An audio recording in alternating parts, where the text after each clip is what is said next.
the units digit in the product 784 into 618 into 917 into 463 is. So ఇక్కడ multiply చేసి unit digit place లో ఉన్న number ని చెప్పొచ్చు, బట్ అది చాలా టైం పడుతుంది. కాంపిటేటివ్ ఎగ్జామ్స్ లో టైం అనేది ఇంపార్టెంట్ కదా.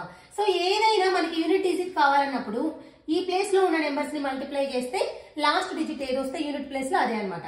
సో 4 into 8 ఎంత వస్తుందండి? 32. 7 into 3 21. అగైన్ మళ్ళీ 2 into 1 2. అంటే యూనిట్ ప్లేస్ లో ఉండే డిజిట్ ఏంటి? 2. సో ఆన్సర్ ఏంటి? Option A. ఎంత ఈజీగా చూసారా? యూనిట్ ప్లేస్ అనగానే ఈ లాస్ట్ యూనిట్ ప్లేస్ లో ఉన్న డిజిట్స్ మనం తీసుకోవాలి ప్రతి నెంబర్ లో. అది ఎంత నెంబర్ ఇచ్చినా సరే, ఎన్ని డిజిట్స్ ఉన్నా సరే ఆ నెంబర్ లో, ఓకేనా? అలానే మళ్ళీ మొత్తం ఒకేసారి మల్టిప్లై చేయాలంటే మళ్ళీ అది కూడా కష్టంగా ఉంటుంది.